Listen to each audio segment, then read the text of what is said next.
Evening. Tonight's review, Rush, yeah. American type Indian baccy with in my banana rips. Yeah, nice one. And a cup of tea as well. Yeah, Rush.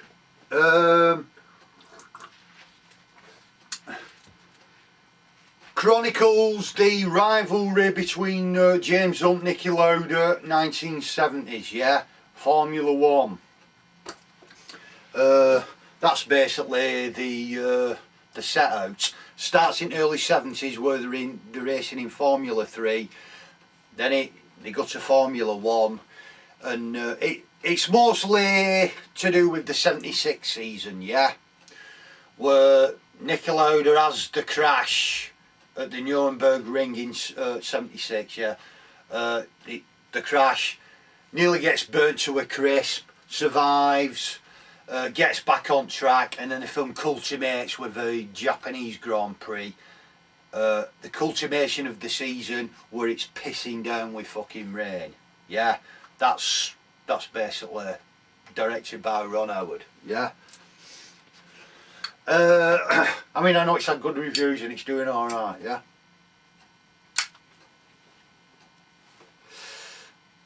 Pretty good, yeah.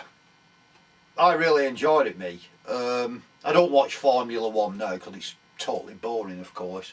But I remember watching it as a kid in the 70s.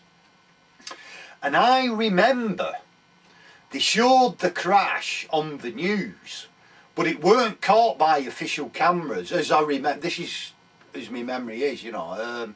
It was some guy with his 8mm camera, and it wasn't shown immediately. It must have been a few days later, because obviously 8mm then they had to send it off and get it back, didn't they? You know, it's not like today with instant digital cameras, yeah. So it must have been a few days later when they actually showed it. I think you'd probably watch it on YouTube, you know. So I kind of very faintly remember back in the day the incident and all that. But yeah, the film, it evokes a good 1970s vibe to it. You get the music, of course, and the way it's filmed as well and shot. There's a 1970s kind of look to it, which is pretty good. Both the leads are good, yeah. Guy who plays Thor, forget the guy's name, plays James Hunt. Yeah, he doesn't play Thor in this, obviously plays James Hunt, doesn't he?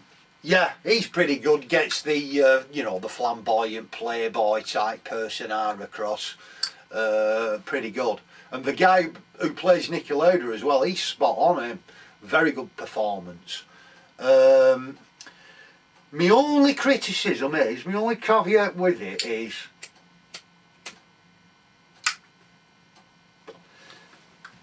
you only get 2 races where you're kind of there for quite a while. You get the Nuremberg Ring one in 76 and the last one in Japan. You're on the track quite a lot. They're the 2 main ones. But the rest of it, it kind of glosses through it all. You only get clips of some of the other races. It's not with them. I wanted a bit more in-depth kind of action, you know. There should have been another one to make it like, say, 3 extended racing sequences, I think.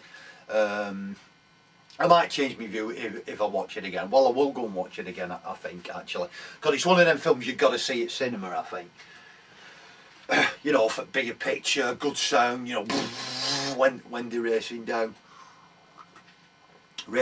track. And the racing sequences are excellent. If you're looking at good racing sequences in movies, you know, you look at, like, say, Grand Prix and say Le Mans, the McQueen one, they're excellent race sequences, and the race sequences in this are pretty good. I'm not sure whether how much were live proper filming. I suspect there's a bit of CGI, as there always is nowadays, in it, but they are pretty good. It's pretty much in your face, yeah. And the crash sequence is really well done. But the interesting thing about it is that Lauda, he crashes, and I think he spends about a minute before they got him out, you know, nearly gets burnt to fuck. Well, he does get burnt to fuck, but he doesn't die. And that sequence in hospital where we've got to drain your lungs and they stick this fucking tube down him, and it's like a sword swallow, you know, for draining his lungs, and fucking hell, you know, for go through all that. But what's interesting is the psychology kind of people like this that are involved in dangerous things, where I think it's a few months before he recovers Lauda, and then he's back out on fucking track, you know, and racing around. At least he had the common sense in the Japanese one, didn't he, with the rain to you know, this is too fucking much, like. But it's interesting. It's like, say, Douglas Bader, innit, you know, flying around in plane, crashes, legs amputated. You think last thing he wanna see is a plane. As soon as he got his legs back, or his false legs, back up flying, yeah. Evel Knievel were another one. He did one jump in 70s, I think, crashed, broke about 50 bones or whatever, and smashed into this concrete wall, spent 6 months in a fucking coma, comes out, recovers, his first jump back, exactly the same fucking jump, yeah, and he did it again, and he did it this time, and it's like, same with Niki Lauda, yeah, nearly gets burnt to a crisp racing, as soon as he's out of hospital, back out on track. It's like, it's the interest in the psychology. Is it like, you know, they said that the dividing line between bravery and stupidity wafer thin. Is it that they're just stupid? Is it that they're just completely brave? Is it a kind of, I don't know, lack of imagination where they can kind of put that disaster, that horrible thing, to back of the mind and ignore it and go back out and compete at the top level? It must be, it's a weird kind of, you know, psychology that they have, but it's kind of interesting, and you especially, like I said, in that scene with fucking, you know, it's like, oh fucking hell, you won't want to go through that again, you know, and yet he's back out. So it's either completely stupid or mega fucking brave, courageous, you know. It's, which one is it, or is it a bit of both, or what, you know? Thank fuck I'm not involved in anything mega dangerous like that, except just reviewing movies or watching them, you know, it's a lot safer. So yeah, so I give Rush, oh, I've got my motor racing thingy on for something. It's Shell fueling the first diesel win 24 hours Le Mans, like, you know, or Le Mans if you want to be dead posh. So, you know, method reviewing, yeah. So I give Rush, I might even give it, you know, 4.5 Formula 1 cars. At least I'd say 4.5 Formula 1 cars out of 5, yeah. Maybe even 5, it's definitely worth a watch.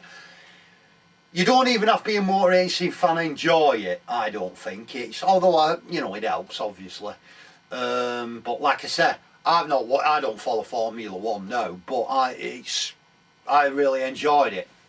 A bit like the Sender docu, that's a good enjoyable thing for watch as well. But this one, yeah, definitely highly recommended. And I think that's it. That's all I've got to say about Rush. So, if you've not seen it, go and see it. And if you've seen it, go and watch it again before it becomes a small screen on telly with DVD and all that crap. Big picture, big sound at cinema, yeah? That's the best way to see it. Right, that's it. That's review. Hope you enjoyed it, and see you Formula 1.